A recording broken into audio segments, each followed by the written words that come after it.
Bismillahirrahmanirrahim. Assalamu alaikum. Dear students, today's lecture is about rank correlation. Rank correlation depends on the ranks of the data.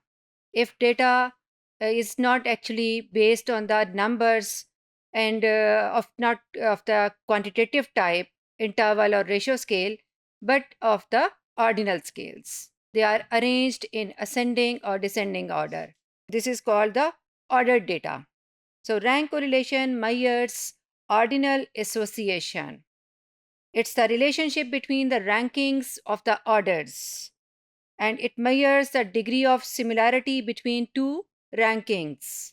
Data is given in either ascending or descending order. किसी एक form में data हो सकता है या किसी और characteristic की बेस पे भी वो अरेंज्ड हो सकता है. हमारे पास दो तरह के जो हैं वो डेटा सेट्स होंगे.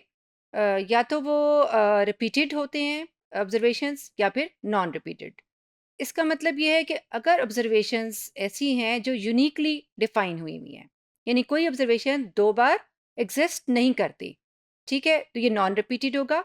और समटाइम्स ऐसा होता है कि एक से ज़्यादा ऑब्जर्वेशंस जो हैं वो रिपीट हो रही हैं और दो या दो से ज़्यादा टाइम्स एग्जिस्ट करती हैं, तो उसके लिए प्रोसीजर थोड़ा सा डिफरेंट है.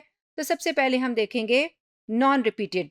रैंक कोरिलेशन जो है उसका एक्सप्रेशन सिंपल पियर्सन कोरिलेशन से डिफरेंट होता है. जो हम कोरिलेशन अब तक पढ़ते आए हैं, जो न्यूमेरिकल डेटा के लिए क्वांटिटेटिव टाइप ऑफ वेरिएबल के लिए एग्जिस्ट करता है, वो है पियर्सन कोरिलेशन कोफिशिएंट. पियर्सन के साथ साथ अब रैंक के लिए जो कोरिलेशन है वो है स्पीयरमैन कोरिलेशन.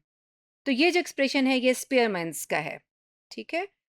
कैपिटल आर से भी इसको डिनोट किया जा सकता है और sometimes R with subscript S, यानी कि इस तरह से है आर और ये एस.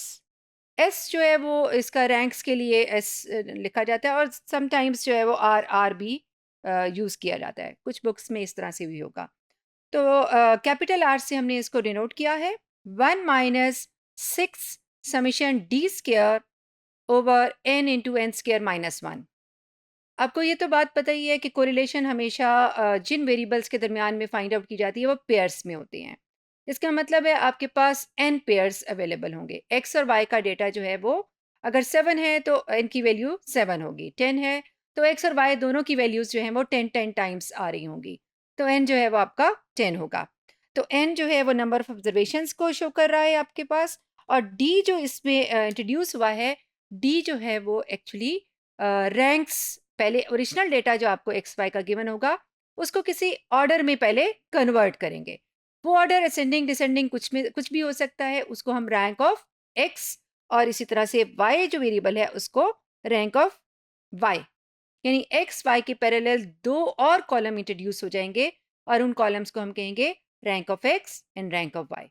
और उन दोनों का जो डिफरेंस होगा इससे कोई फर्क नहीं पड़ता कि डिफरेंस जो है वो वाई में से एक्स माइनस करें या एक्स में से वाई माइनस करें, क्योंकि आप देख रहे हैं कि जो एक्सप्रेशन है कोरिलेशन का उसमें डी जो है वो स्क्वेयर्ड फॉर्म में है.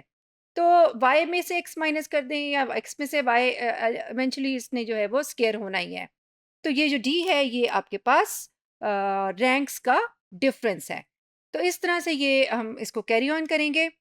एक एग्जाम्पल हम देखने जा रहे हैं और ये एग्जाम्पल जो है ये नॉन रिपीटेड वैल्यूज़ के लिए है, यानी x और y का जो डेटा है वो यूनिकली डिफाइन होगा. ठीक है जी.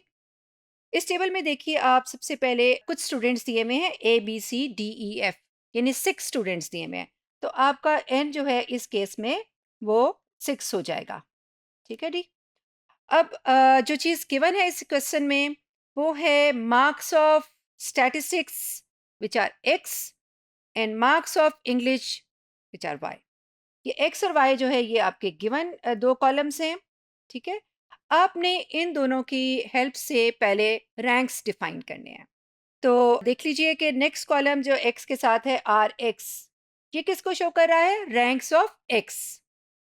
अच्छा, अब चूंकि मार्क्स की बात हो रही है तो जो हाईएस्ट मार्क्स हैं उसको हम रैंक 1 देते हैं.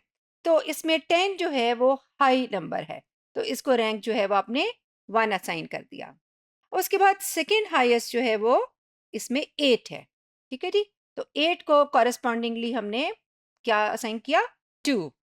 और उससे नीचे फिर हमारे पास 7 है जिसको हमने 3 असाइन कर दिया, और फिर इसी तरह से 7 के बाद 5 जिसको 4 रैंक दिया है, 5 से छोटा जो है वो 4 है, और 4 से छोटा फिर 3 है। इस तरह से कि थर्ड जो है उसका रैंक जो है, जो 3 मार्क्स हैं उसका रैंक जो है वो 6 है। हाईएस्ट आपके पास 6 तक ही रैंक होंगे क्योंकि 6 आपके पास स्टूडेंट्स एग्जिस्ट करते हैं।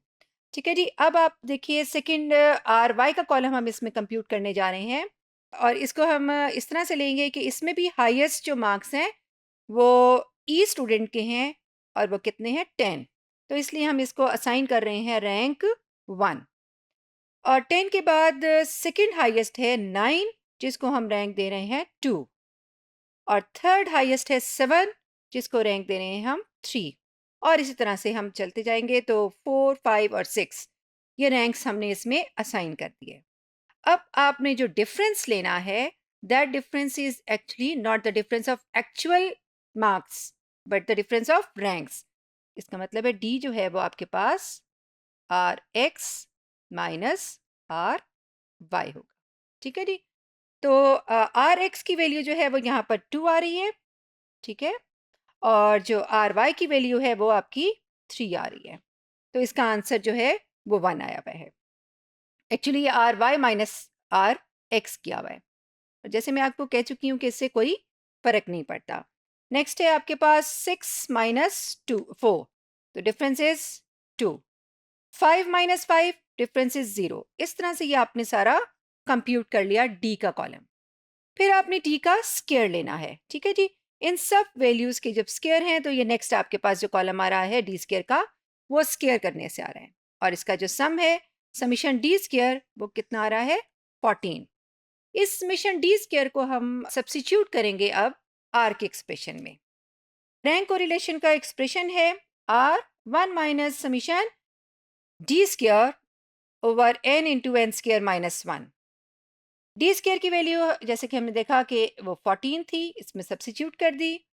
नंबर ऑफ स्टूडेंट्स आपके पास 6 थे तो वो 6 भी यहाँ सब्स्टिट्यूट कर दिया, और इसको कैलकुलेट करने के बाद जो आपका रिजल्ट आया रैंक कोरिलेशन का वो कितना आ रहा है 0.6। It means x and y variables are positively correlated and its strength is 0.6.